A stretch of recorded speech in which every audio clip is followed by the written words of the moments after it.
Hi YouTube! In this video I will be looking at the documentary A Funny Thing Happened on the Way to the Moon, produced by Bart Sibrel.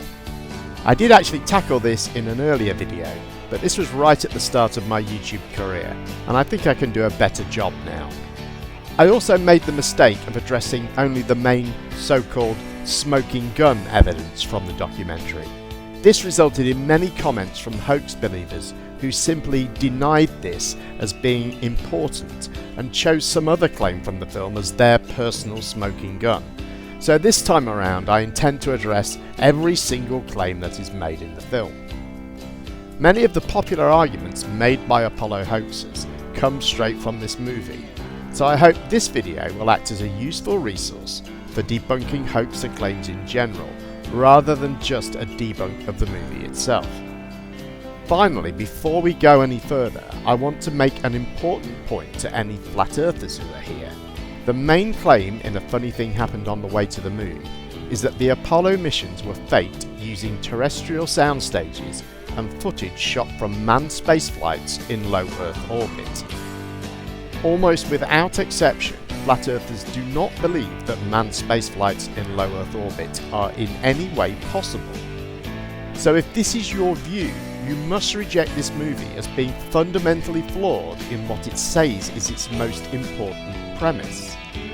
I find it astounding that many flat earthers hold this movie up as a killer blow for the Apollo moon landings, when they cannot possibly believe its main smoking gun claim is even possible, let alone true.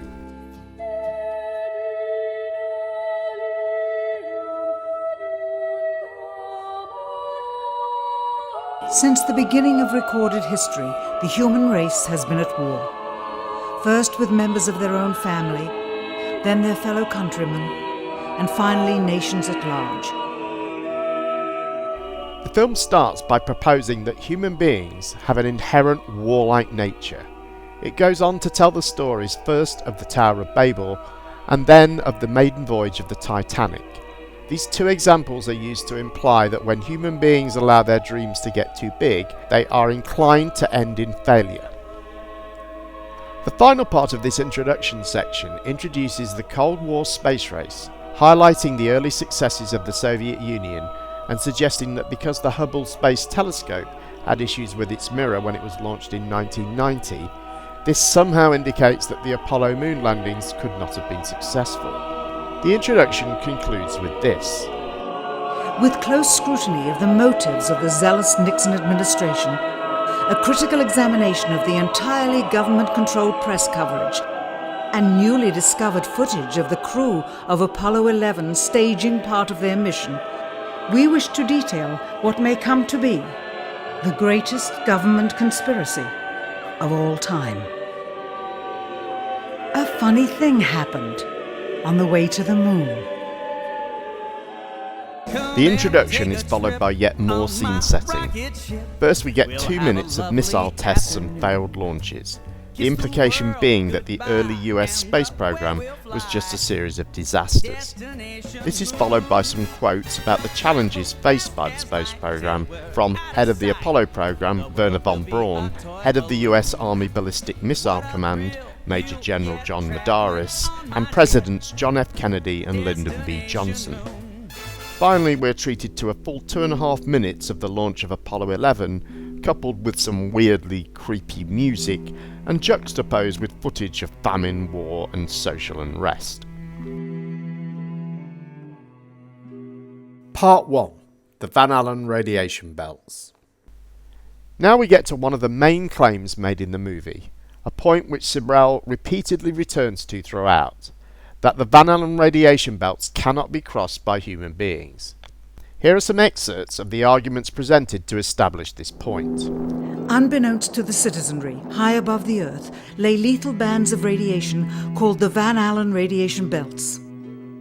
Every space mission in history with humans on board has been well below this deadly radiation field. In order to survive the hour-and-a-half journey through this radiation field necessary to reach the moon and return, solid lead shielding between the astronauts and the exposure outside would be required. That is why the Soviets, though more advanced, only sent an unmanned probe to the moon. The Apollo spacecraft's narrowest shielding was less than 1/8 of an inch of light aluminum. In 1998, the Space Shuttle flew to an altitude of 350 miles, one of its highest altitudes ever, that the astronauts inside of their shielded spacecraft and inside of their shielded spacesuits saw flashes of light with their eyes shut due to radiation penetrating the retinas of their closed eyes. As a result, CNN issued the following report noting NASA's unpredicted surprise. The radiation belt surrounding Earth may be more dangerous for spacewalking astronauts than previously believed. Scientists say the phenomena known as the Van Allen belts can spawn killer electrons when the Earth's magnetic field changes. The possibility of charged particles surrounding the Earth had been investigated prior to the space age by scientists such as Christian Birkeland, Carl Stormer and Nicholas Christofelis. The first US satellite, Explorer 1, under James Van Allen of the University of Iowa, made the first detection of the belts in 1958, although this was initially thought to be a fault in the detector, but was later confirmed by the Explorer 3 satellite and by subsequent US and Soviet satellites. This was the first major scientific discovery of the space age, and it was heavily publicized in popular media. It made James Van Allen a household name.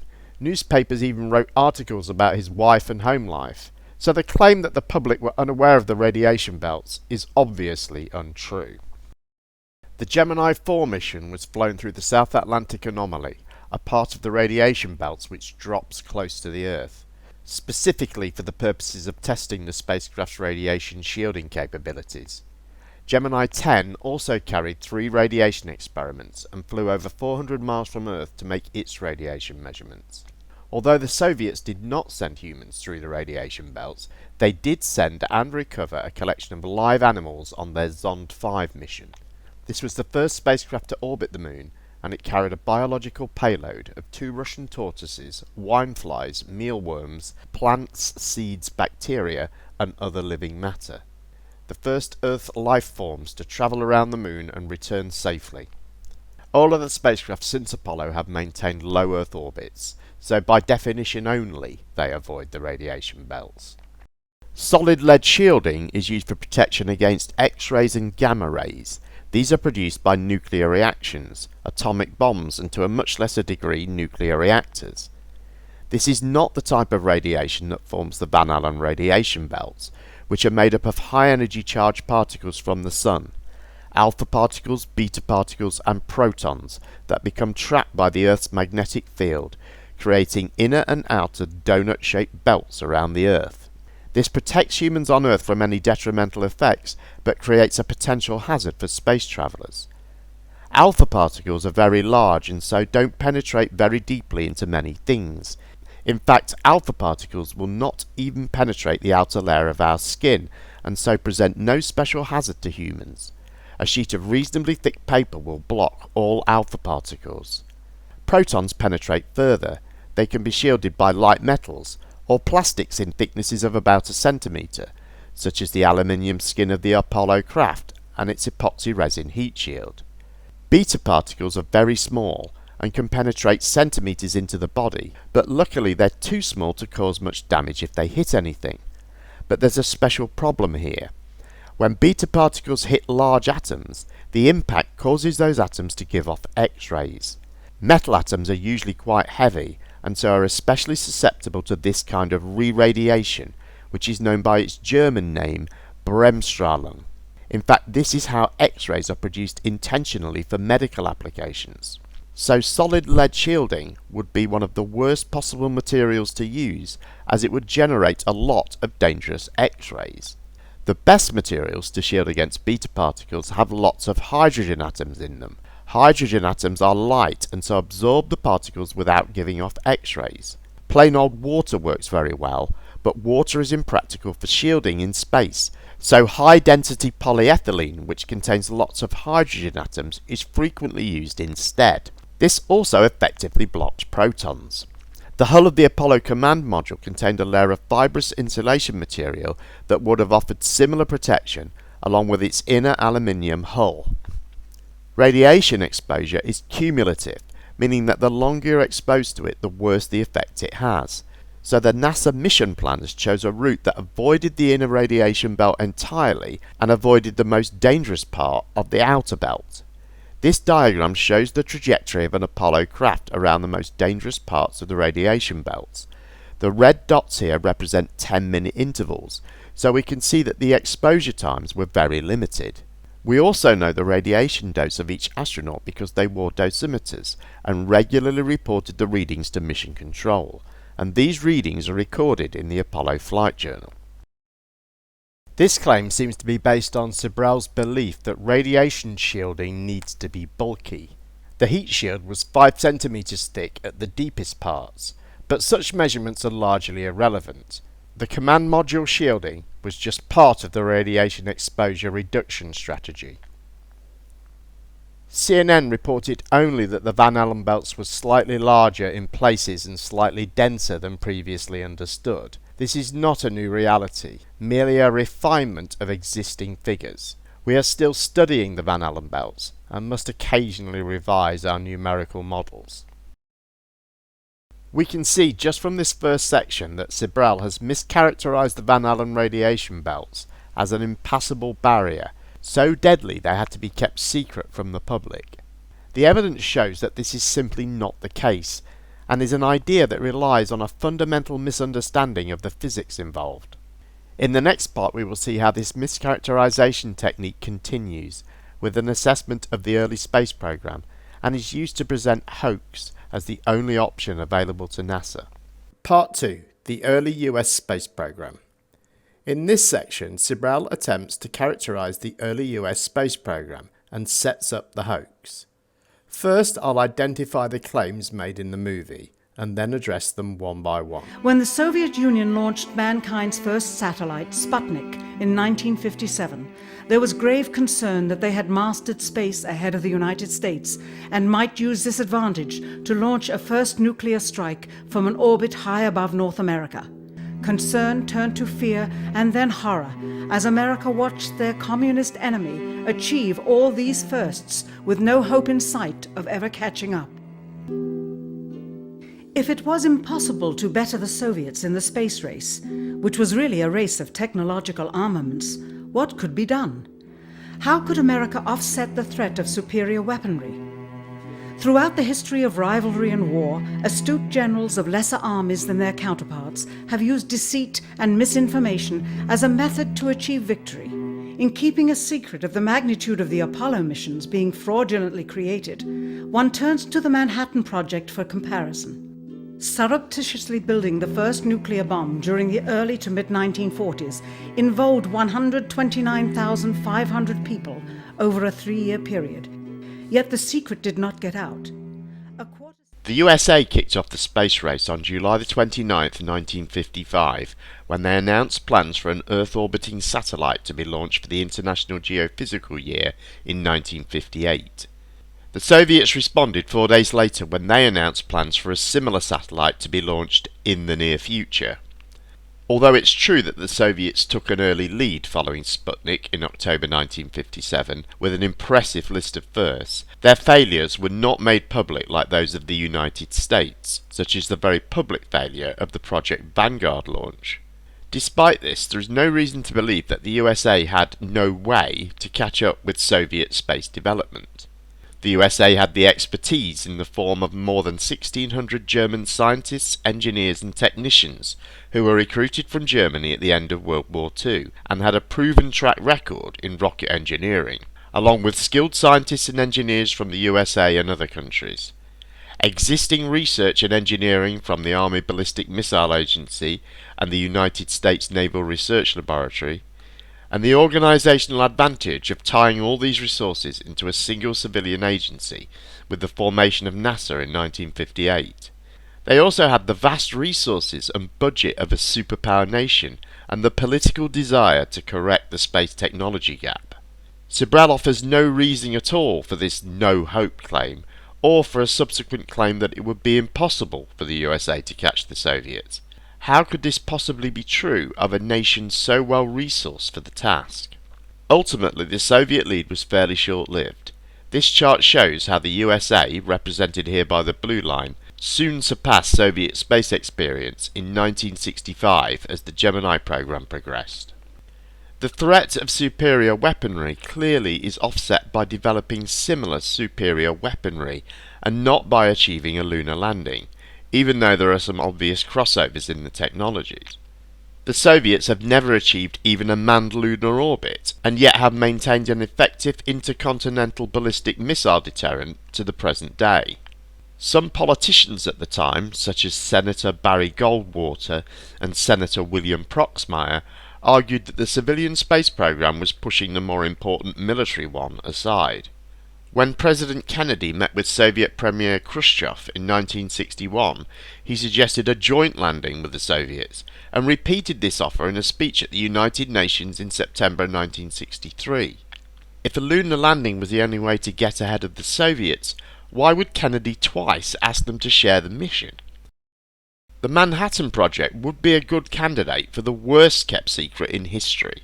Convicted Soviet spies who infiltrated the project and passed many secrets to the Soviet Union included Klaus Fuchs, Harry Gold, David Greenglass, Ethel and Julius Rosenberg, George Koval and Theodore Hall. Next, Sobral proposes potential cost savings of hoaxing the mission, and suggests how the hoax could have been achieved. Again, I will highlight a list of claims first and then address them one by one.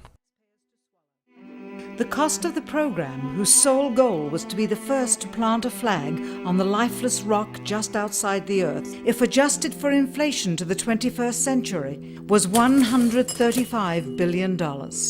With a profit margin of just 7%, this would be equal to over $9 billion profit going to the privileged contractors chosen by their friends at NASA. If the machinery was in fact only achieving Earth orbit, as other earlier missions had already done, then the completion and functionality of the other components would not have been as important, and even more profit would have been made. Just 1 year before the first mission to the Moon, NASA launched the Tetra satellite, specifically designed to simulate flight data coming from the Moon, so that the ground crews could rehearse the landing, much as the astronauts did in their own simulations. Had it not supposedly fallen back to Earth, all that would have been needed during the actual flight would be a repeat of one of these computer programs, with a few original variations, transmitted to the satellite for rebroadcast to Houston. Scores of computers and their deceived operators on the ground would then receive prearranged information, including the alleged location, altitude and fuel consumption of the spacecraft, as if it were descending to the Moon's surface. If the Soviets tried to find the actual location of an Apollo crew in the hundreds of thousands of miles surrounding the Earth and the Moon, it would be tantamount to trying to find a rowboat in the Atlantic Ocean. The fact that the Apollo program was so departmentalized, with various construction and test sites around the country, meant that only a few people saw the whole picture. And for the first time ever, there was no independent press coverage of such an historical event. Whatever pictures and sound were distributed to the public were strictly controlled and previewed by the federal government. They were then disseminated unchecked until this hour. For who would realize that the unthinkable was not only possible, but absolutely true?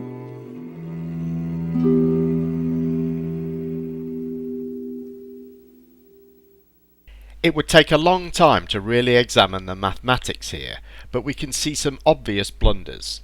Sobral has taken the entire Apollo budget and assigned it all to contractors, when of course large amounts were spent on construction and equipping of facilities, most of which are still in use as government buildings today, and on the wages of employees working directly for NASA. Whilst it's true to say that a large proportion of the budget did go to contractors, the idea that this was just a collection of backhanded deals is absurd. There were over 500 main contractors and subcontractors in a wide array of industries.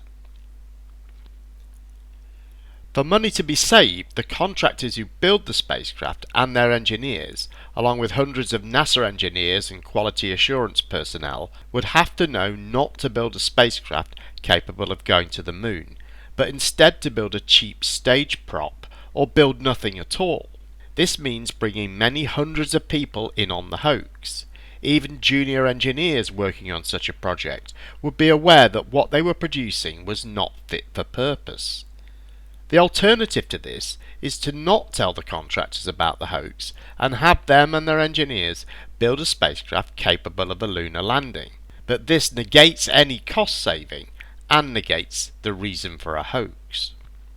Tetra A was a very small satellite fitted with an S-band transponder launched to provide training to the manned spaceflight network, allowing them to develop and verify target acquisition and handover techniques using the S-band system. NASA launched a number of similar satellites in the late 60s and early 70s.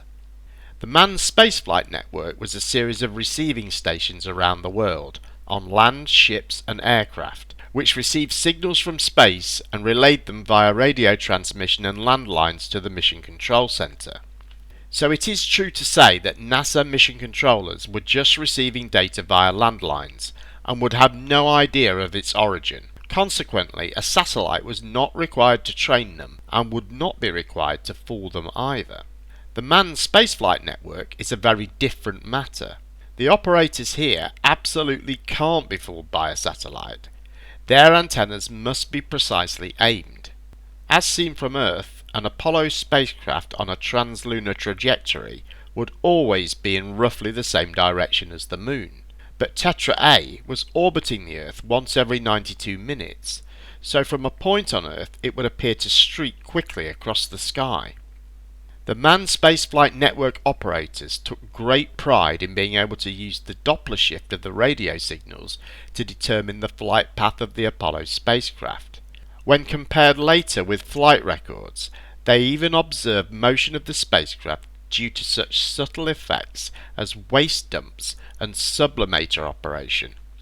So Tetra A would not be required to fool the mission controllers, and would have no chance of fooling the manned spaceflight network operators.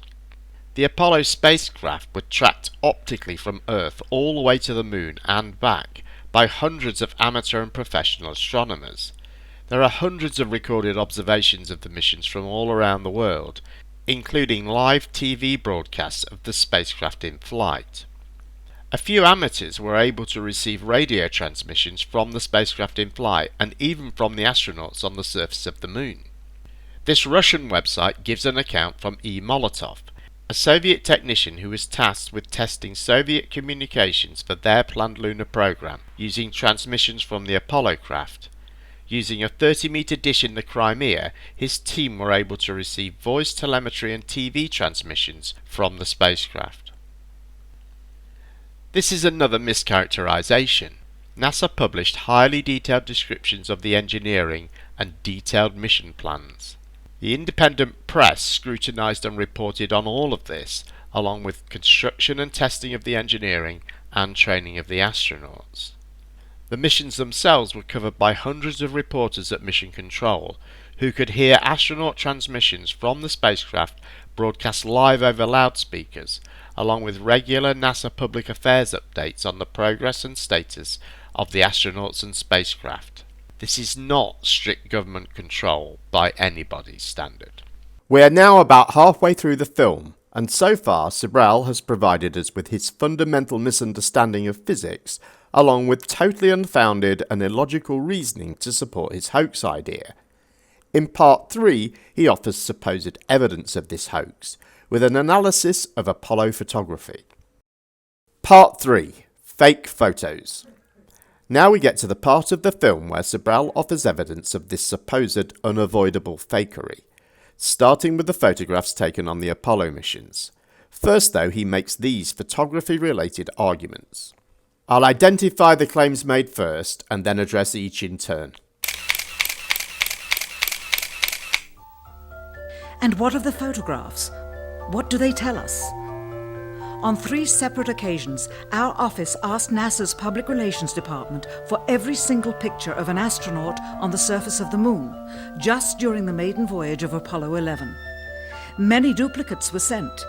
In all, fewer than 20 pictures were found, including first-hand investigation on site at the agency's vaulted archives. It is estimated that in just the first 60 minutes on the Moon, motivated by the tenuous nature of the circumstances, many more exposures could have been expediently taken.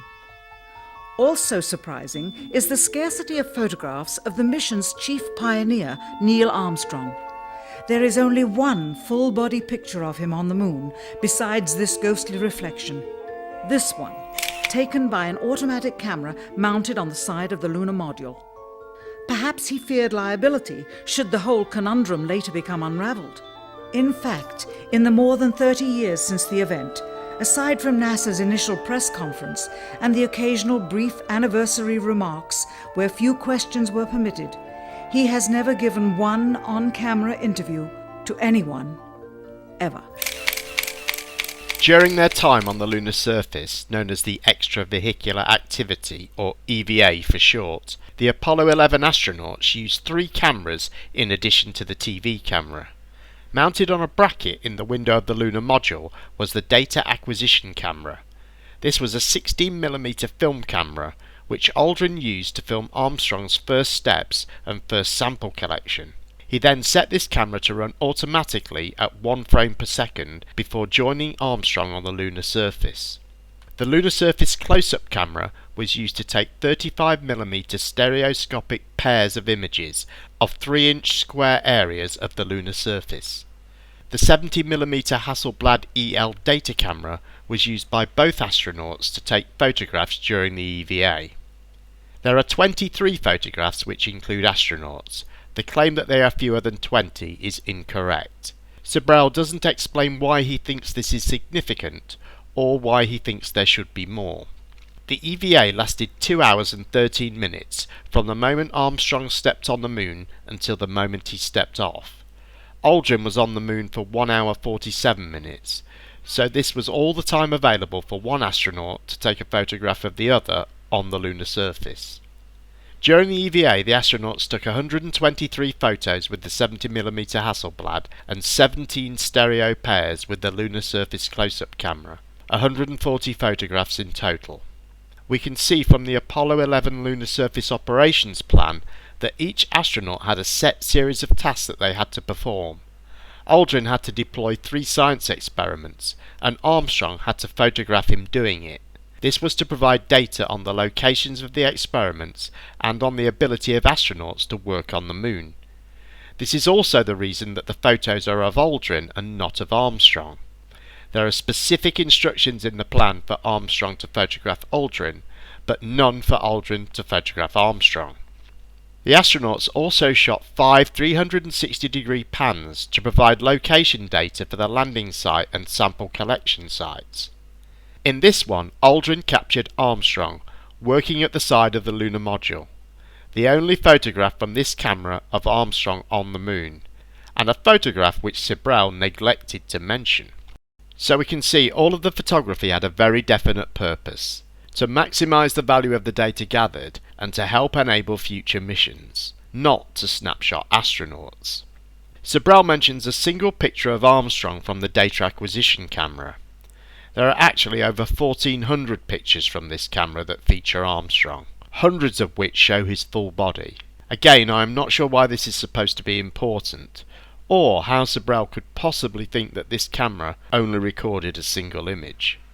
Neil Armstrong is probably one of the most famous human beings that has ever lived. To suggest he might be trying to disassociate himself from an event of this magnitude is beyond ridiculous. He was photographed many times throughout his career. Even allowing for the years since this film was made, this claim is patently false. Although Neil Armstrong didn't give many interviews, there are a number to be found here on YouTube. The Giant Step Apollo 11 Presidential Goodwill Tour carried the Apollo 11 astronauts and their wives to 24 countries and 27 cities in 45 days. During the tour, they gave many press interviews. Okay, let's take a look at some supposedly anomalous photographs. I won't make an on-screen list of the claims made this time, as you won't be able to see the photos. As always, I will address each one after the clip from the film. From an analytical standpoint, photographic anomalies have to be sought out with an understanding of lighting and shadows. The most straightforward is simple. When objects are lit solely by the sun, then all shadows, regardless of the landscape, will run parallel with one another and never intersect, as shown by this example. In these seldom seen photographs, obtained from a rarely used auxiliary NASA archival site, it is clear that these scenes were lit with artificial light. These shadows, which are cast at different angles, are evidence that a second light source is being used. In addition, the sun would not cause an isolated hotspot like this, only an artificial light would. It is simply impossible for this picture to have been taken with sunlight on the moon. Here, the shadows are shown to be as black as pitch. And yet here, completely in a shadow, the astronaut is lit up like a Christmas tree. How can this be? In this magnification of an Apollo photograph, a rock, very likely a papier-mâché prop because of the crease here, is categorized with the letter C. In later releases of the same picture, the letter is gone, probably airbrushed out. Here, a crosshair, which was burned directly into the image from the film plate, and thus should always appear on top of the objects in the photograph, appears behind the object in this scene, clearly revealing a composite of two pictures into one. Even Sibrel's own example shows this claim to be untrue. The shadows here change direction according to the terrain. Here are some more examples. The appearance of a shadow also depends on your perspective to it and distance from it. Note the angle of the shadow cast by the rock in this photograph taken from directly above. Now we see the same rock from a distance of 25 feet. The angle of the shadow has changed. The same rock again from a distance of 50 feet. Now the shadow is almost horizontal. Note also how the shadows of the rock and the nearby stake are different. Sibrel uses this photograph from Apollo 17 as the supposed impossible example. And when we recreate this on Earth on level ground with a similar sun angle, we see the impossible claim is obviously false. These photographs are easily found in all the places you would expect them to be. There are dedicated sections on Flickr and Facebook, along with a number of NASA websites. Why is it necessary for Sibrel to pretend that famous photographs like this have been hidden away and are only now being exposed as a result of his research? In my opinion, there is a common desire among many conspiracy theorists to believe that they have discovered and are revealing previously secret information. The hotspot is a result of what is known as phase angle. This diagram shows the field of view of a camera. The yellow lines show the direction of sunlight, which is at 90 degrees to the centre of the field of view. This is the phase angle. In this second example, the photographer is facing in a different direction. Now the sunlight is arriving from directly behind him, forming a phase angle of 0 with the centre of his field of view. Objects on and near this line will hide their own shadows, which will be cast directly behind them, causing an apparent brighter area in the centre of the resulting photograph. This 0 phase angle can occur along any line of the field of view, not necessarily along the centre, as in this third example, where the 0 phase angle is at the edge of the field of view. Direct sunlight is not the only light source on the moon. Some light is reflected from the lunar surface and from objects on it. NASA wanted a photographic record of an astronaut exiting the lunar module on the moon, so Armstrong moved to a position a few feet away to photograph Aldrin's egress. So although the hatch of the lunar module is in shadow, Armstrong is standing in bright sunlight in a Teflon-coated white spacesuit. We can see its bright glow from the TV camera, and this is what is lighting up the scene. Got an inch clearance on top your bliss. Okay, you need a little bit of arching of the back to come down. The now famous sea rock is from this Apollo 16 photograph. A 2001 investigation discovered that this mark does not appear on the original transparency or on copies of it that were made and distributed prior to 1997. It was discovered that a print of the image held at the Lunar and Planetary Institute in Houston was the source of the mark. At some point, this print had been scanned and has since been widely distributed on the internet. Close examination shows what looks like a shadow underneath the sea. showing that this is probably an eyelash, hair or some other fibre that was on the surface of the print when it was scanned. This rock was actually photographed twice. It also appears in the previous photo on the same film reel. The transparency in copies of this photo have never shown a letter C on the rock. The Hasselblad cameras used on the Apollo missions were fitted with a réseau plate. This was a glass sheet with crosses called fiducial marks etched into it. The film in the camera was pressed against this plate so that the crosses were recorded onto every exposure. This accidental exposure from Apollo 11 shows this well. The precise distances between the crosses are known, so if the image is distorted by the camera lens or by slight movement of the film, these distortions can be known and corrected for. By comparing photographs with similar targets, the crosses can also be used to determine the angular distance between objects. In Sibrel's example from Apollo 16, the cross appears to be behind part of the lunar rover. Here is another example from Apollo 11. At first glance, the lunar surface close-up camera appears to be in front of the cross, but if we look closely we can see the cross is still there. It's just very faint as it's being washed out by the bright white object behind it. Here are some more examples. We can see in each of these cases the crosses are partially obscured by the bright white overexposed area of the photograph, showing that Sibrel has cherry-picked an image that confirms his bias and not thoroughly researched this issue. In part 4 we answer a popular hoaxer question. Why is there no blast crater beneath the lunar module? Part 4. No blast crater. In this section we take a closer look at the lunar surface and how it was affected by the landing. As always, I'll address each claim after the clip. Someone apparently forgot to create a burn crater underneath the lunar module's 10,000-pound thrust engine, despite the fact that during ground tests there was a real concern for the vehicle falling into the hole the engine created as it descended. Here is a depiction based on the latest specifications and scientific data. In these enlargements, it looks as though the lunar module was simply placed there. Not even one speck of moon dust on the landing pod.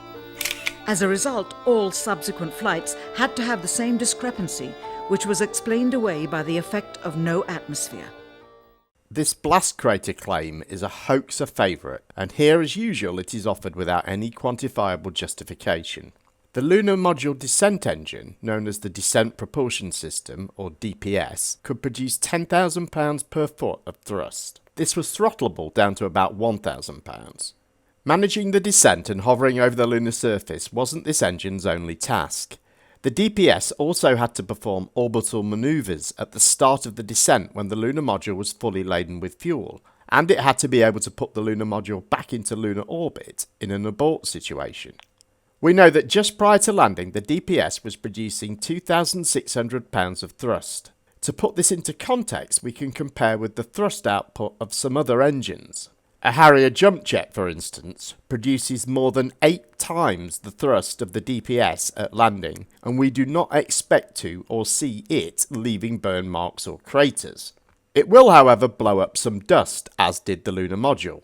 We can see it in the landing film, and hear Aldrin refer to it as he calls out an altitude of 40 feet. 40 feet down, 2.5. Picking up some dust. 30 feet, 2.5 down. Straight shadow. 4 forward. 4 forward. Drift into the right a little. 20, down a half. 30 seconds. Forward. Just. Good. Okay.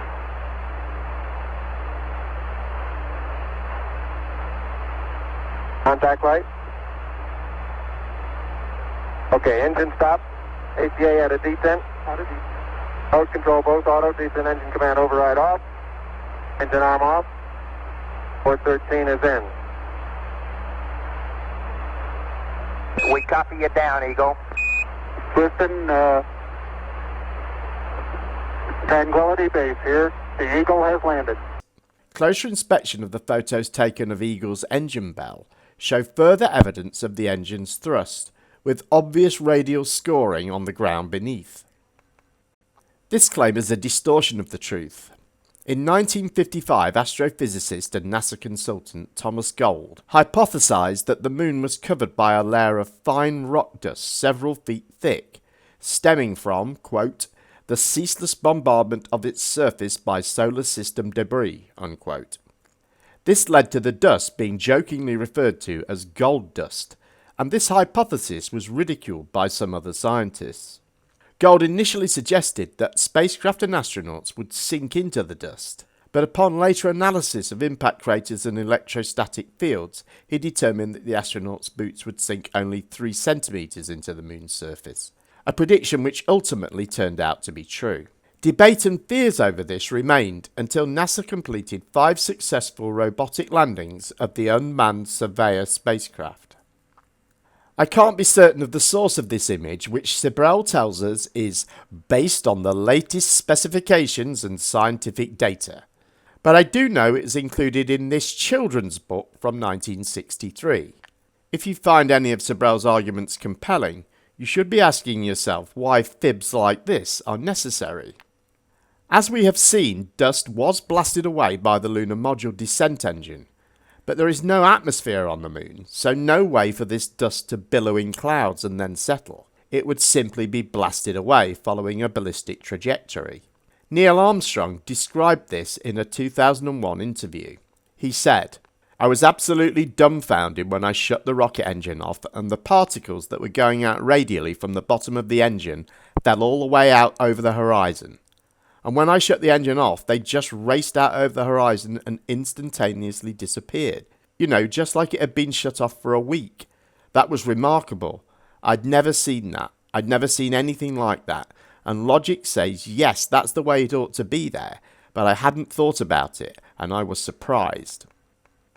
Despite the claim to the contrary, there are examples from later flights of lunar dust on the landing pads. Dust isn't the only thing that Mr. Sibrel feels is missing from the Apollo photographs. In Part 5, we address his claims over the lack of stars. Part 5. No stars. In this section, we look at why the Apollo photographs don't depict stars. As usual, I will highlight a list of claims and then address each in turn. And what about stars? On the moon, with no atmosphere, they must have been quite a sight to behold. Yet there is seldom any mention of them, if ever, by any of the astronauts on any of the missions. Undoubtedly, creating a mural with all the constellations properly placed in the sky would have been virtually impossible to create accurately, much less realistically. A competent amateur astronomer would have been able to call attention to the slightest error in measurement. The answer? Not to talk about the stars. Ever. In their post-flight press conference, it was the only question to which Neil Armstrong responded with an absence of memory. When you looked up at the sky, could you actually see the stars and the solar corona in spite of the glare? We were never able to see stars from the lunar surface or on the daylight side of the moon by eye without looking through the optics. I don't recall during the period of time that we were photographing the solar corona what stars we could see. I don't remember seeing any. Years later, though, Michael Collins would remember seeing the elusive stars and wrote about them in Expeditions to the Moon. It seems his memory improved the older he got. Why don't stars appear in any of the photographs? Simply because the proper, mostly closed exposure setting for the camera's iris, set that way to compensate for the bright sunlight on the moon's surface, completely diminished the faintness of relatively distant specks of diminutive light. This answer is true. It does not, however, explain why they never took any pictures of the stars by themselves, with an exposure setting perfect for them. While they took 3 automobiles to the moon, they never took a photographic telescope. Had they done so, they would have been able to see farther into the universe than had ever before been realized. If they had taken a telescope and were not actually on the moon, they would have had to concoct undiscovered galaxies that might one day prove to be non-existent. This is a popular misconception that we would not expect from someone who has thoroughly researched this subject. Because the lunar sky is black, we tend to think that the viewing conditions are the same as at night here on Earth. This is not so. Astronauts' eyes and camera apertures would be adjusted to bright sunlight, and so the relatively faint stars would not be visible or appear in photographs.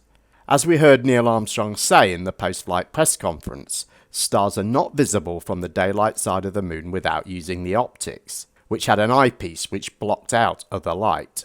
Stars are mentioned dozens of times on every mission, because star sightings were used to check and correct for drift in the inertial guidance system, which showed the crew the spacecraft's position in space.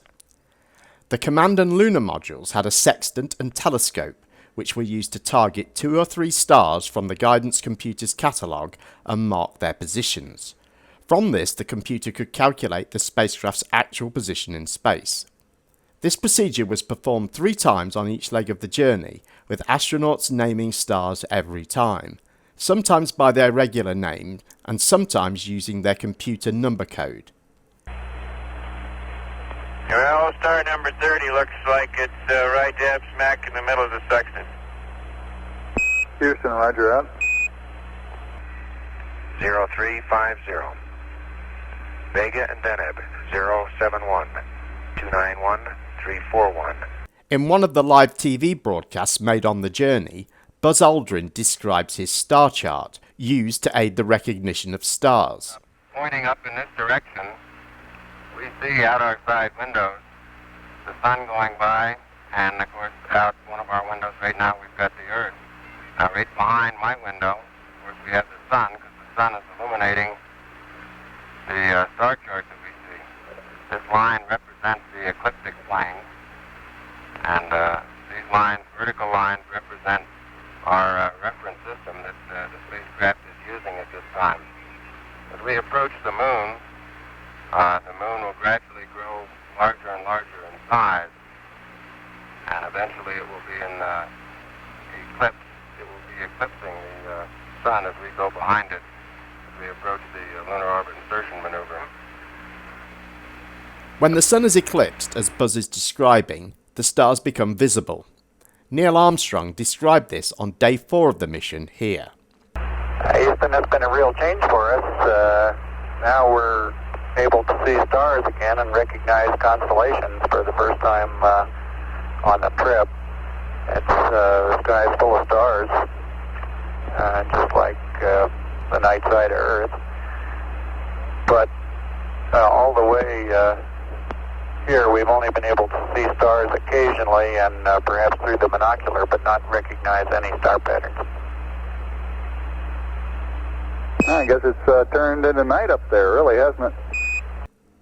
As the sun became occluded by the moon, the Apollo 11 crew photographed it. They took 44 exposures. Here are a few. This is what Patrick Moore is referring to when he asks this question at the press conference. When you looked up at the sky, could you actually see the stars and the solar corona in spite of the glare?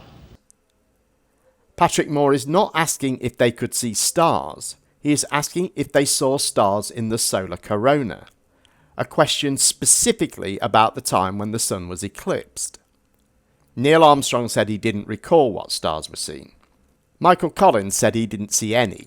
Again, he is referring to the time when they were observing the solar corona. This does not contradict what he said in Expeditions to the Moon, which, like the description we heard from Neil Armstrong, was an account of day 4 of the mission, when the moon eclipsed the sun.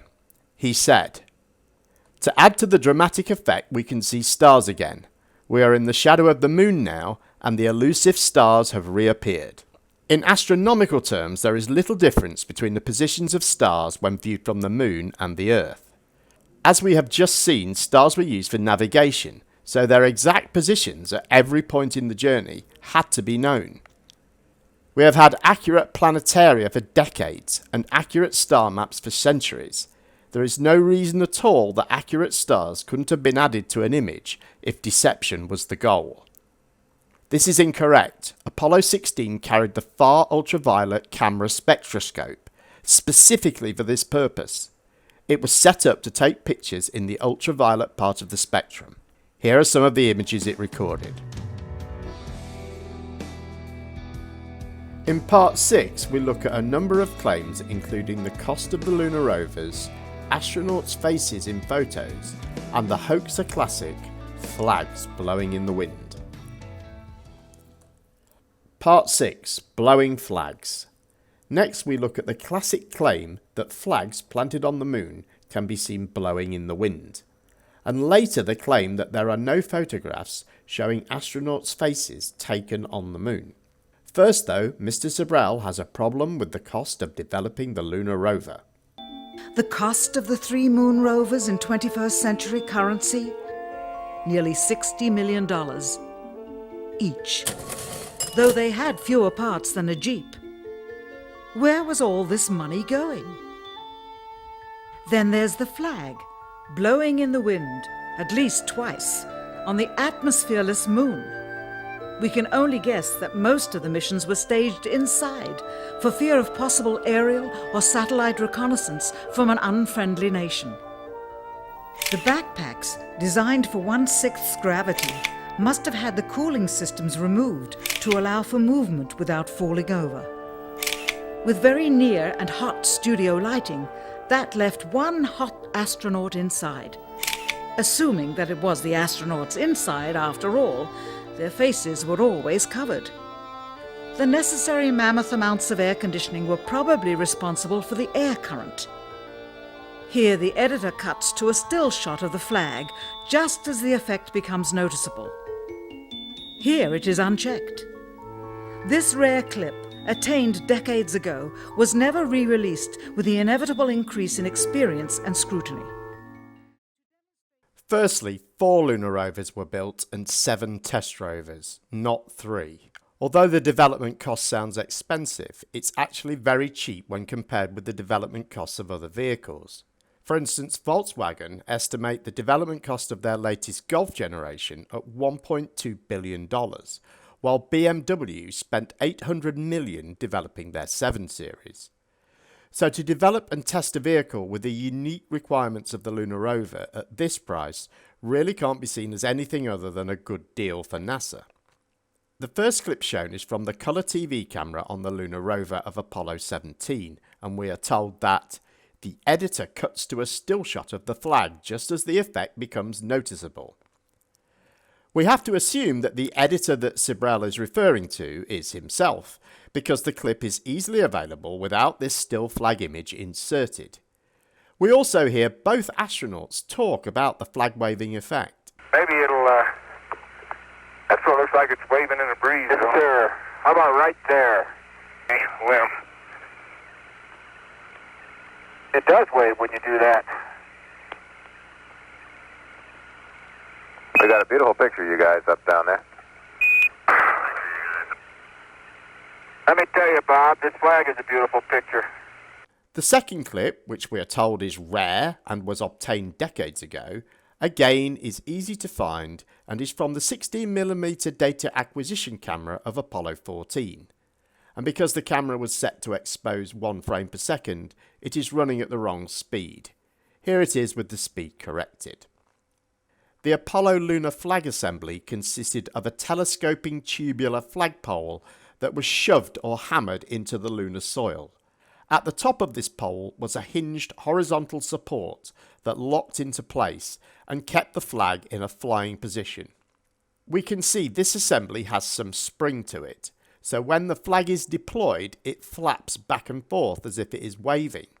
With no atmosphere on the moon to dampen this movement, it continues to wave for a little while, sometimes when the astronaut is no longer touching the flagpole. We can see from this image of the flag assembly before it was packed the rippled folds of the flag that make it appear to be fluttering in still images. We can also find many examples from multiple photos and from video which show the flag absolutely static. What happened to Cabral's massive amounts of air conditioning for these shots?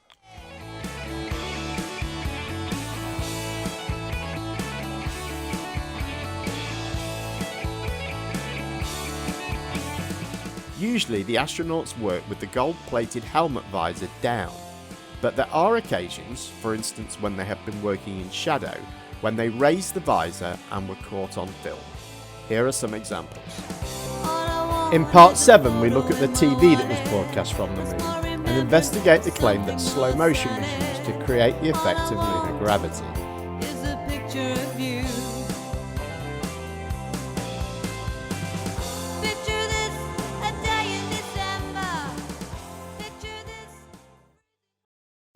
Part 7. Slow motion and poor quality TV. In this part we take a look at the TV broadcast from the moon and the claim that slow motion was used to fake lunar gravity. As usual, I will identify a list of claims first and then address them one by one. To demonstrate 1/6 gravity, a bouncy, floaty feel to the astronauts' movements would be similarly achieved with relative simplicity. Slow motion.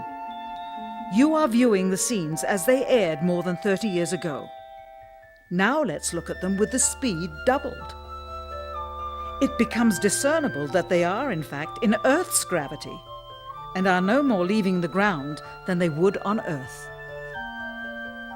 It is clear from these rarely seen colour television pictures that the crew of Apollo 11 brought a high-resolution colour video camera with them on their mission, yet the only pictures broadcast live from the moon's surface were these from a low-definition black and white camera. In fact, the networks complained because in addition to this, they were forced to shoot the images, second generation, off of a projection TV of the technology of 30 years ago, and were not even allowed to take a direct feed, which further degraded the quality and clarity of the images. Better to open up their debut mission with fuzzy pictures and numerous blackouts, rather than show too much revealing detail of a false scene that was yet unproven. There are some fine details we can check to see if this claim is true. In this sequence from Apollo 14, we can see astronauts Ed Mitchell and Alan Shepard unloading equipment from the scientific equipment bay of the lunar module. To their right, we see a lanyard swinging. We can estimate the length of this lanyard and we can check the time of its swing, called the period. We can then use this equation for calculating the swing of a pendulum to derive the gravitational acceleration being exerted upon it. This comes to 1.54 meters per second squared, which, allowing for a margin of error, is close enough to the actual gravitational acceleration on the moon of 1.62 meters per second squared, and obviously not close at all to Earth's 9.8 meters per second squared. We can switch the pendulum equation around to figure out how much we need to speed up the video to make the lanyard swing as it would in Earth's gravity. Or, as Sibrel would have us believe, restore the video to its original state before it was slowed to create fake lunar gravity. This comes to 246%, a bit faster than Sibrel suggested. When we speed the video up by this amount, we see really frantic, unnatural movements from the astronauts, and in objects like the lanyard cord they are working with.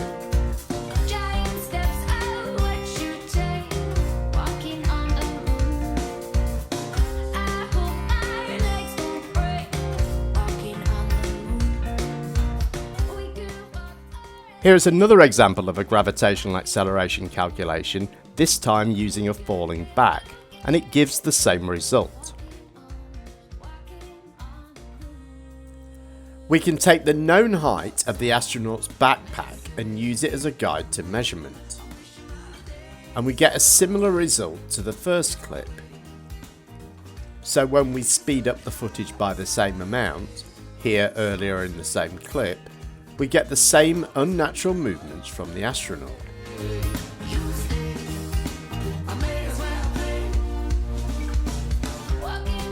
Here are some more comparisons.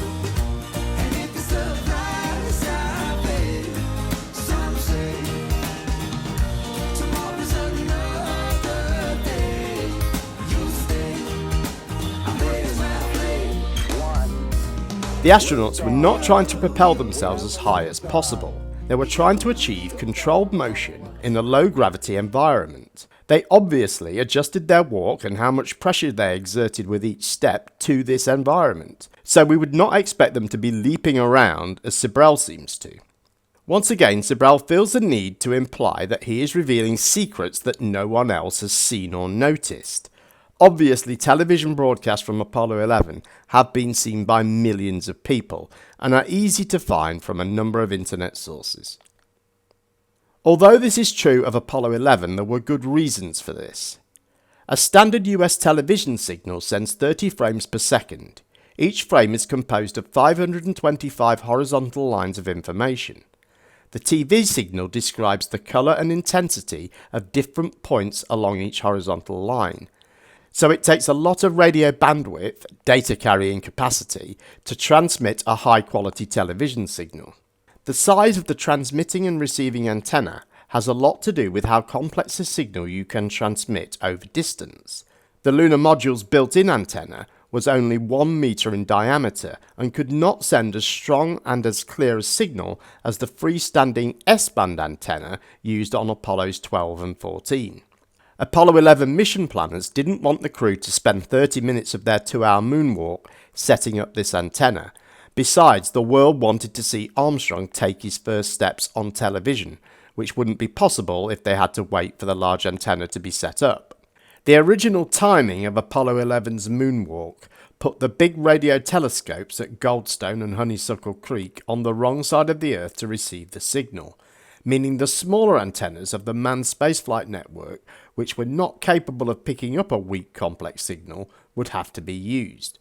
So the engineers decided to reduce the complexity of the TV signal. There are a number of ways this was done. First, they dropped the colour information. If you only have to send intensity information, i.e. black and white pictures, you can cut the bandwidth by 2/3. Then they reduced the number of horizontal lines. This of course reduced the clarity of the image, but it cut the signal size by 1/3. Then they reduced the number of frames per second. This reduced it by 2/3. The result was a signal that could be squeezed into the limited data carrying capacity of the small antenna, requiring only about 5% of the information of a standard full-colour signal. But this TV signal was no longer compatible with the standard equipment on the ground, so a low-tech solution was used. It's relatively easy to modify a standard television tube to display this slow-course signal from Apollo 11. Then a standard television camera was aimed at this TV screen, producing a television signal at the correct frame rate and resolution for broadcast. NASA supplied sharper, clearer, lengthier telecasts as time went on, and today you can buy detailed, high-quality digital copies of all the Apollo visual material, inviting closer and closer scrutiny. If the purpose of the grainy Apollo 11 television was to hide the wires, why risk exposing those wires later? NASA was trying to meet Kennedy's challenge of landing a man on the moon before the end of the decade. Kennedy had said nothing about sending back television pictures, collecting rocks, and setting up experiments. Apollo 11's mission objective was simply to land and return safely, and anything that would delay that simple mission was given lower priority. Colour television did not contribute to the probability of mission success, and so it was omitted on Apollo 11. NASA did not plan for Apollo 11 to be the only mission. Therefore, they didn't intend Apollo 11 to single-handedly accomplish the objectives of the entire program. It was understood that subsequent missions would build on Apollo 11's success and take advantage of the lessons learned, and therefore have greater expectations. And so to fulfill the primary goal, certain secondary goals were allowed to be delayed. Extensive experimentation, astronomy, high-quality photography, the lunar rover. Apollo 11 was sent to the moon on time to meet Kennedy's challenge, even though the technology not directly related to the landing was still being developed and tested. Whilst it's true that the TV quality was poor, it is simply untrue to claim that there were numerous blackouts.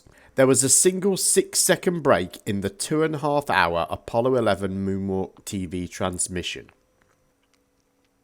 Well, it's been an arduous journey through misunderstanding, mischaracterization and misinformation. But we have made it through to the big climax. In the final section of A Funny Thing Happened on the Way to the Moon, Sibrel reveals what he claims is secret footage of the Apollo 11 crew faking their mission. Part 8. The Smoking Gun. Now it's time to address the notorious so-called smoking gun footage, which Sibrel claims shows the crew of Apollo 11 faking their mission. There are just 2 pieces of footage used, although we will be told there are several more. In this part we will deal with the first of these, an unscheduled TV transmission made 10 hours into the mission. Unlike the previous parts of this video, I won't identify a list of claims this time. Instead, I will address the claims about the footage step by step. And finally, the element that seals their fate. Of all the footage of Apollo 11 requested from NASA over a 5-year period, one gem was discovered just before the completion of this documentary. An old reel received by mistake. It contains the raw or unedited footage of the crew of Apollo 11, Michael Collins, Edwin Aldrin Jr. and Neil Armstrong, staging part of their mission for nearly an hour in living color, with exceptionally clear behind-the-scenes audio of conversations discussing the techniques used to achieve a disingenuous picture depicting the Earth at a distance, in order to falsely demonstrate their far journey from it and their ability to survive passing through the Van Allen radiation belts. It cannot be misconstrued that this staging was done for some other reason prior to the mission, for the reel itself is slated and dated July 18th, 19th and 20th, 1969, the very days of the mission when they were said to be approaching and achieving lunar orbit. Furthermore, it is apparent they are in genuine zero gravity aboard the actual spacecraft, necessary to convince the mass media of their authenticity, just not any further than Earth orbit, as you will see. In this never-before-seen or heard footage, not only is the radio conversation between the astronauts and Houston Control audible, there is a secondary, private conversation taking place between the crew and a third confidential party, prompting the astronauts with what to say, when to speak, and how to effectively manipulate the camera to achieve the desired misleading effect. NASA claims that the Houston transmissions were the only ones taking place with the astronauts. Listen now as Houston Control initiates a conversation with the crew, only to find them too preoccupied with the behind-the-scenes trickery to respond. Moments pass and the oversight is picked up on by the clandestine third party, who quickly prompts them with talk. Immediately, Neil Armstrong speaks. Hello, Apollo 11. Houston, Goldstone says that the TV looks great. Over.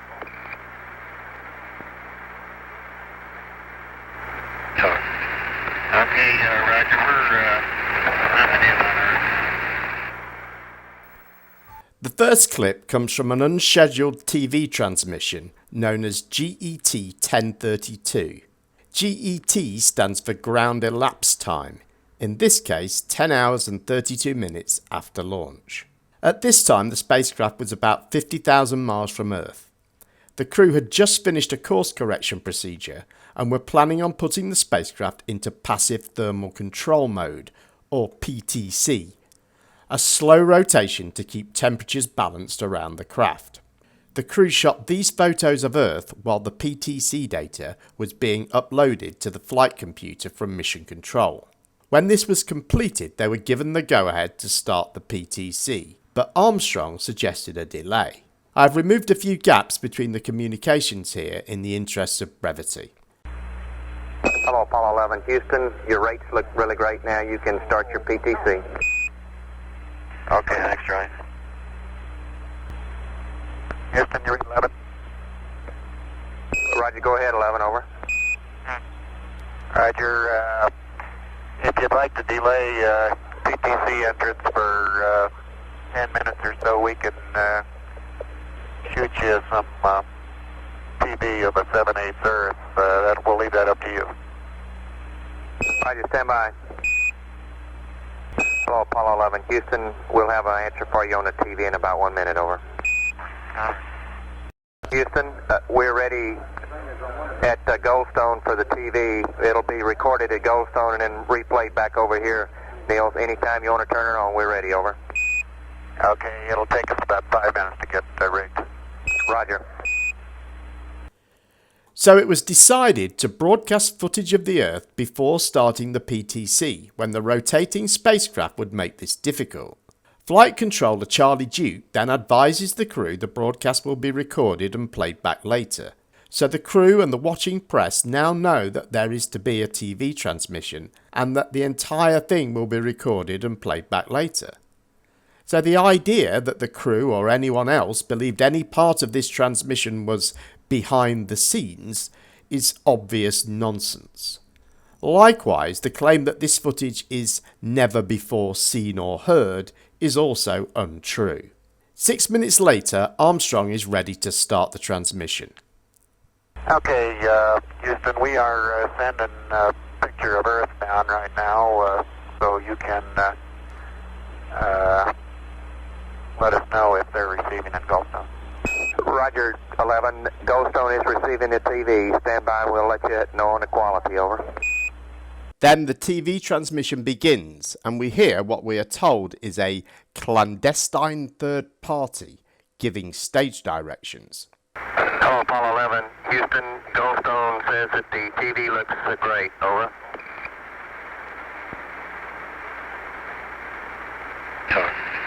Okay, Roger, we're coming in on Earth. Let's listen to that a couple more times. It's very difficult to tell quite what is being said here. Once we are told it is the word talk, it sounds like that, but it really isn't that clear. Throughout the Apollo missions, there are hundreds of examples of similar unidentified radio traffic. But from this single word, if it is a word, Sibrel has inferred a director and actors. Why would this clandestine third party feel the need to prompt the astronauts at this point?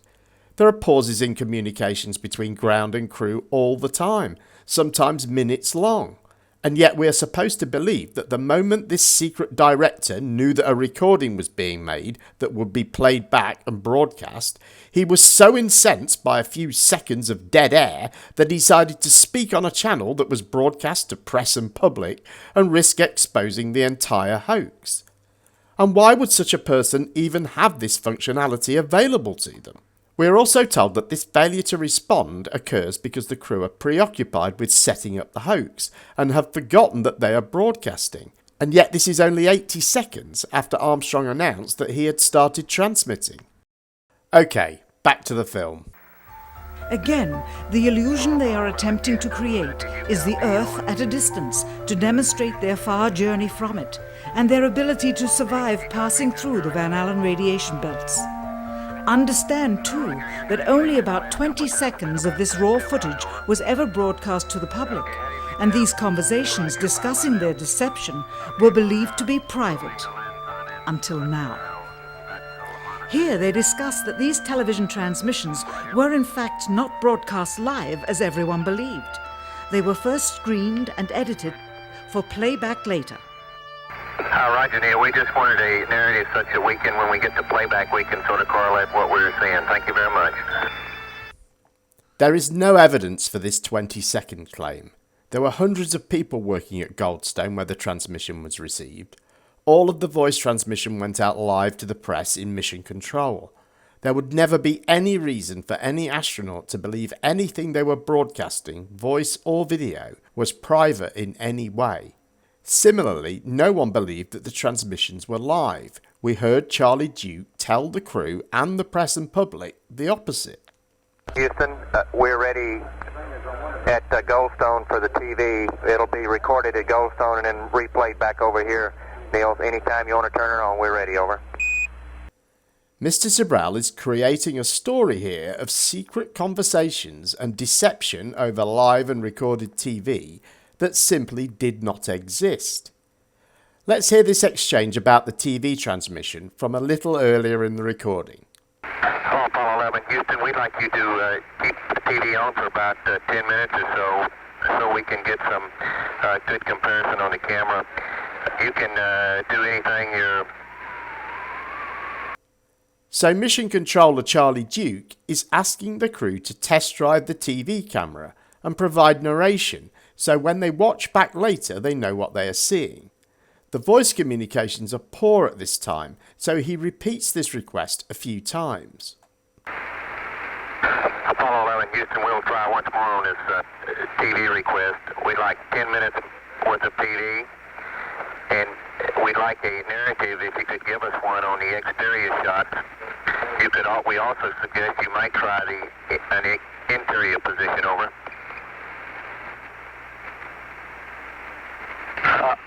Roger. We're seeing the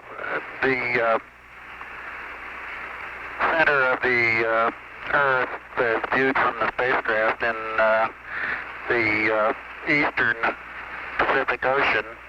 We have not been able to visually pick up the Hawaiian island chain, but we can clearly see the western coast of North America, the United States, the San Joaquin Valley, the High Sierras, Baja California and Mexico down as far as Acapulco and the Yucatan Peninsula, and you can see on through Central America to the northern coast of South America, Venezuela and Colombia. I'm not sure you'll be able to see all that on your screens down there. Roger, Neil. We just wanted a narrative such that we can, when we get to playback, we can sort of correlate what we're seeing. Thank you very much. Again, there is absolutely nothing private about this. Thousands of people heard this exchange as it happened. And what we heard was a perfectly natural exchange between Mission Control and the crew, working to get the best possible TV picture. There is nothing unusual or clandestine about this. All of the video is readily available, as are the voice recordings and transcripts. Okay, give your eyes a rub because we are about to start seeing things. Oh, and hearing things. Here they discuss the fact that they have turned out the lights and have blocked out sunlight from entering the spacecraft through the other windows, as to not cause any reflected light to fall onto the spacecraft's wall in the foreground. Okay, very good. Well, we shut out the sun coming in some of the other windows into the spacecraft, so it's looking through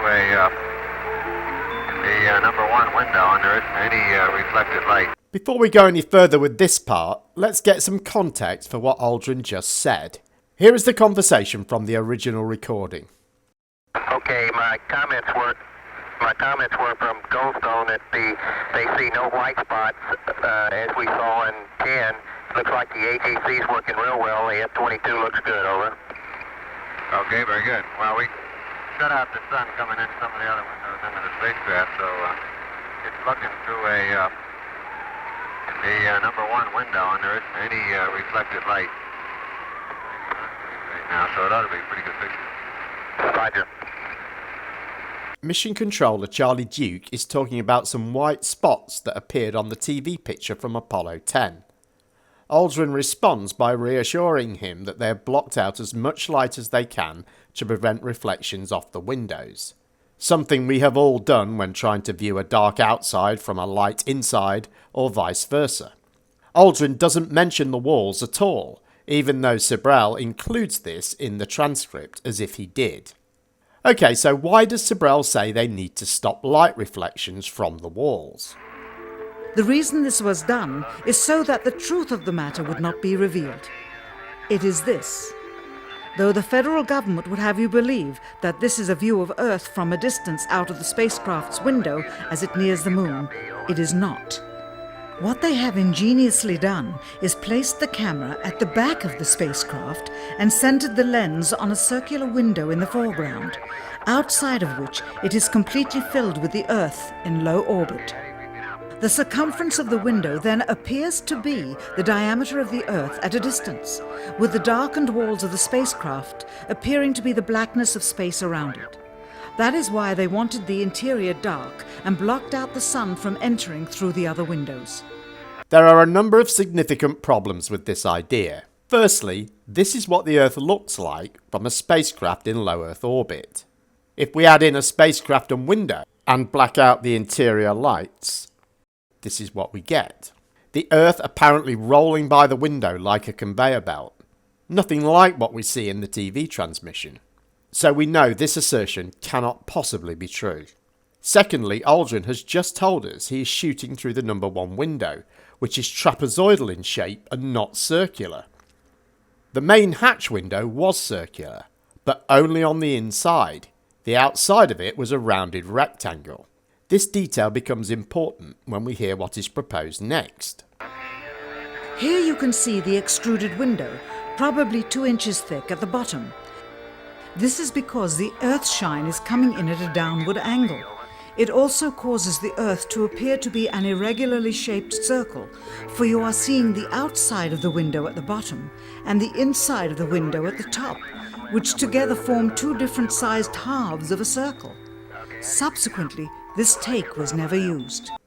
We know that again this cannot be true because there were no circular outside windows. It gets worse though. See why in Part 9, The Smoking Gun 2. Part 9, The Smoking Gun. In this section we take a look at the second piece of TV footage presented as evidence of fakery. This next clip is from GET 3359, a scheduled live TV transmission made about a day later than the first transmission. As they perfected the shot, a crescent-shaped piece of black material was inset slightly into the window to create the illusion of the Earth's terminator line dividing night and day. It is uncannily convincing. The big question that springs to mind here is where? Where is this piece of material? What evidence is there of its existence? We are told it is there, and in my experience, most viewers of this movie believe they have seen it. But it is simply asserted by the narrator. All we see is the Earth surrounded by solid blackness. During this segment, intended to be edited and played back later for the worldwide television audience, dated July 18, 1969, Neil Armstrong condemns himself as he states that he is 130,000 miles out, or halfway to the moon, as the NASA flight log also states on this date, when he is in reality in low Earth orbit of a few hundred miles. Roger, Houston, Apollo 11. Calling in from about 130,000 miles out. We know that this was not intended to be edited and played back later because the broadcast is listed in advance in newspapers of the time. It started precisely on time and went out live. Here, during another segment, also intended to air after review, Neil Armstrong falsely explains to the viewers how the shot is attained by putting the camera's lens to the window's glass, as it would have to be if they were the claimed distance away from the Earth. We only have one window that has a view of the Earth, and it's filled up with a TV camera. If the window was completely filled up with a TV camera, as he stated, then an astronaut's arm would not be able to get between the camera and the window, as it obviously does here in this outtake. South America becomes invisible just off beyond the Terminator or inside the shadow. You can also notice how the astronaut operating the camera reacted to the mistake by attempting to pan away from it. Blue cast. See white bands of major cloud formations across the Earth. This clip is actually from the same live scheduled TV transmission, 10 minutes further on, not a different one. Again, advertised in advance, broadcast on time, and reported on afterwards. We are told without any reasoning at all that to record the Earth at this distance, the camera would have to be against the window's glass. Moreover, we are told that Armstrong explains this. He doesn't say anything of the sort. He simply states that the camera is filling the window and not completely filling the window. Let's get some context to this from slightly earlier in the conversation. Pauses edited for brevity. 11, Houston, could you describe, from your view, the polar cloud cap appears to us to extend down the western coast of North America. Would you estimate how far it extends down? Over.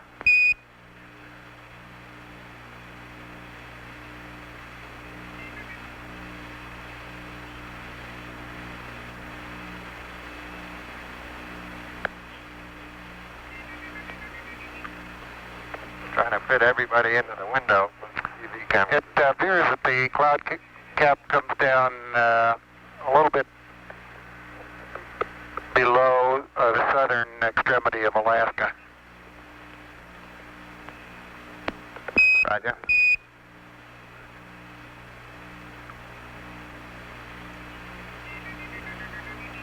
We've 11. We've lost our picture here now.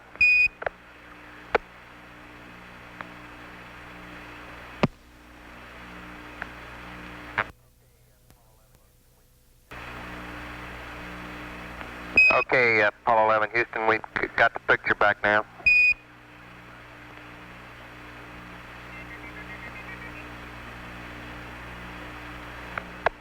Unfortunately, we only have one window that has a view of the Earth, and it's filled up with the TV camera, so your view now is probably better than ours is. Roger, we copy. So we see Aldrin tells us that all three astronauts are around the window.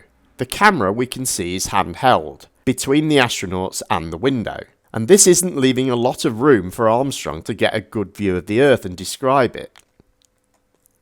There is nothing to indicate an astronaut's arm. I think it's probably the edge of the window. But even if it was an astronaut's arm, so what? This isn't some mysterious thing that needs to be quickly covered up. It's just an astronaut trying to aim a camera while floating weightless in a cramped spacecraft, probably distracted for a moment. They were aiming to keep the Earth in shot, and when he realised the camera had drifted, he adjusted it accordingly. Remember, the only person to tell us that the camera is against the window's glass, and has to be, was the narrator. Okay, we're down to the big reveal. This is a segment that they believed wasn't even being recorded, much less suitable for broadcast, for the lens was being zoomed out and the scene was being changed to that of an interior of the astronauts at work, and apparently the stop button popped back up on the recorder without notice. Here is the diffused work light that they used to see camera controls, but not throw light onto the spacecraft's wall. Here they remove part of the crescent insert.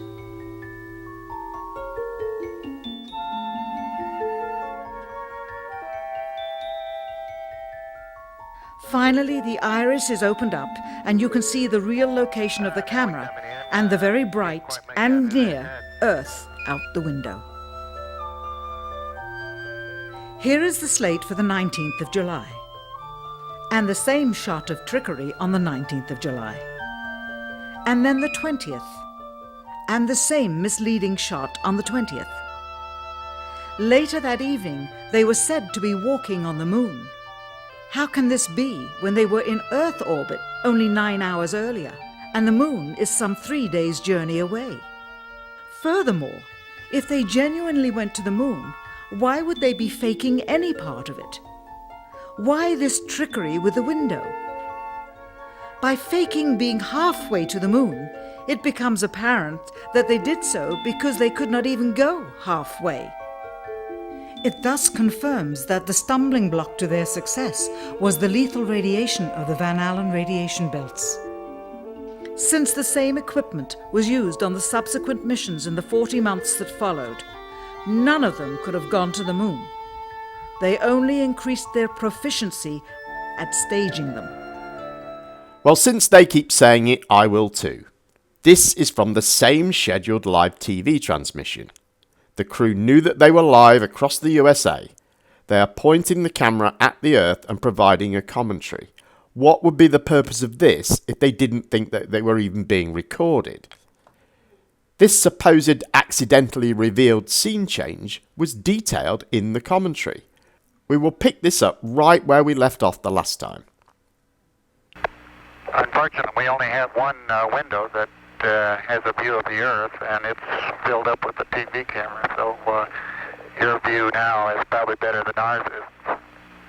Roger, we copy.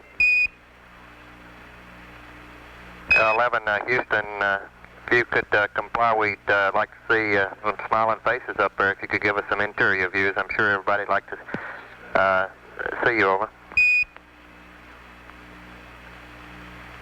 Okay, we'll reconfigure the TV for that. Roger.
Apollo 11, Houston, appears to us that we're seeing a view from outside plus a little of the inside. It appears you've taken the camera away from the left window. Now over. That's correct. We're moving it back and reconfiguring for interior lighting. Roger.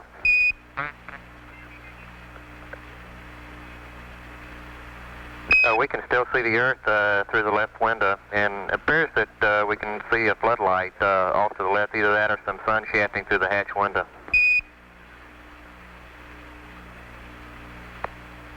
It's a floodlight. Now we're coming in. Can't quite make out who that hatch.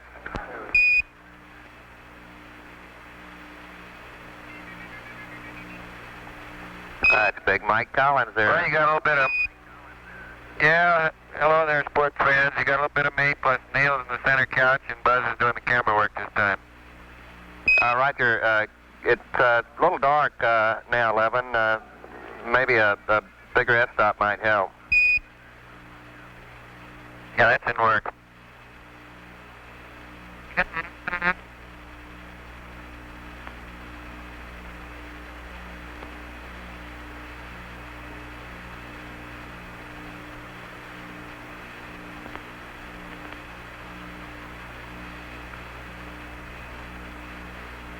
It's getting a lot better now, 11. Mike, you coming in 5 by, got a good...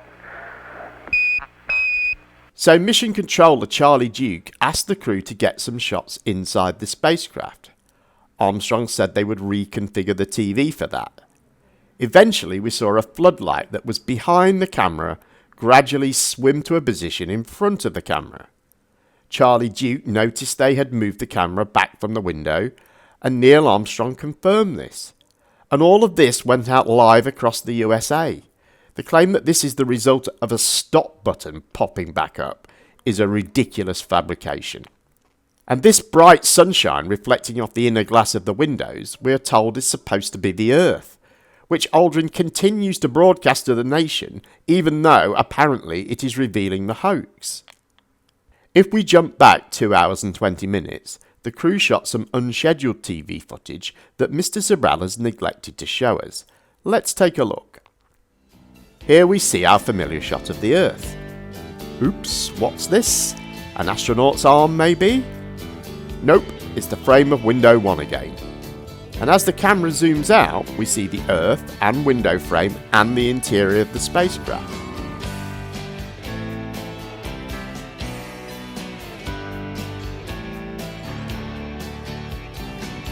Now the spacecraft rolls and the Earth goes out of view. I will speed this section up a little in the interest of brevity.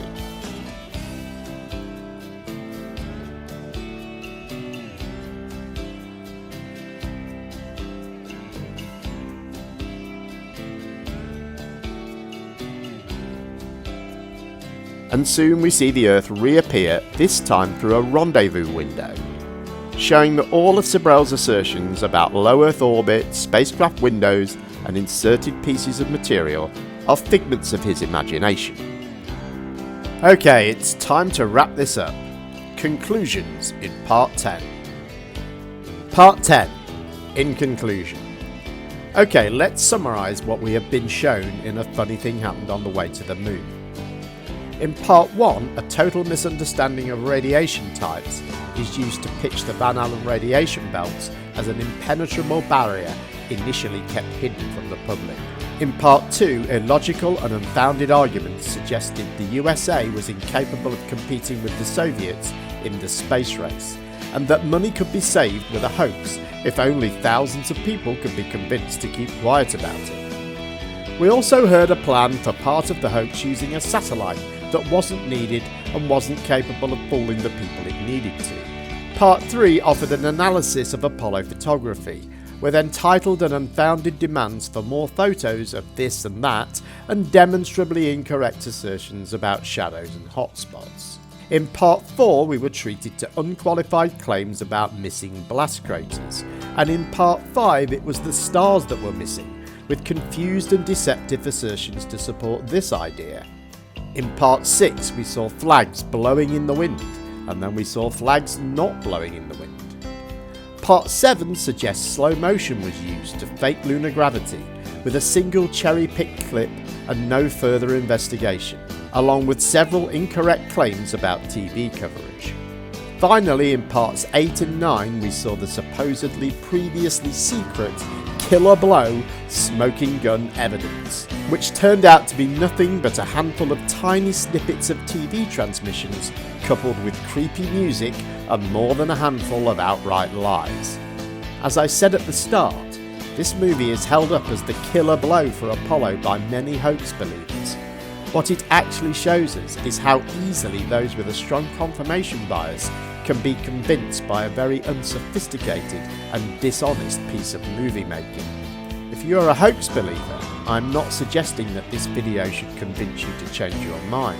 But if A Funny Thing Happened on the Way to the Moon was your reason for disbelieving Apollo, please dump it for the piece of dishonest crap that it actually is and find something else. Thanks for watching. Please rate, comment and subscribe.